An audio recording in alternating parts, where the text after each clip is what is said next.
insanlar ki namazlarını tərk edirlər. Namaz qılırdılar, indi qılmırlar. Ya ümumiyyətlə namaz qılmayıb, hər ikisinə şamil. Bu insanları qəbrin əzabı gözləyir.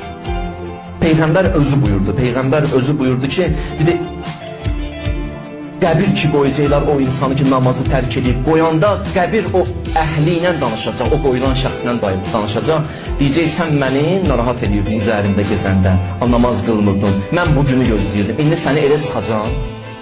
Və Peyğəmbər buyurur, elə sıxır qəbir onu ki, bir dənə elə bil ki, divara istəyirsən mismarı vurasan, çətinliklə vurursan, o mismar divara necə daxil olur çətinliklə, qəbir onu o cürlə sıxır. Çox bəlalar gözləyir bu insan. Çox bəlalar. Neçə dənə bəla gözləyir o şəxsi. O şəxsi ki, namazı tərk edib, qılmır, ya qılıb atıb. Buyurdu, elə 3-ü ölüm vaxtıdır. Ən yəmutə zəlilən, zəlil halda öləcək o insan. Pis vəziyyətdə ölməlidir. Yaxşı ölüm onu gözləmir. Faciəli pis ölüm. İkinci buyurdu, yəmutu caiyən, ac halda dünyasını dəyişər. Bəzi insanlara aid.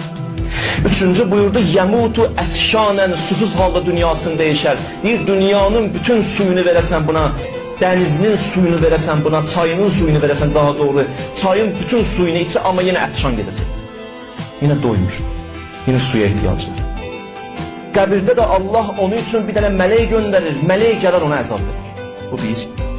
İkinci xüsusiyyət budur, qəbir onu sıxar, bu 2. Üçüncü də budur, qəlbi zülmətlə dolar.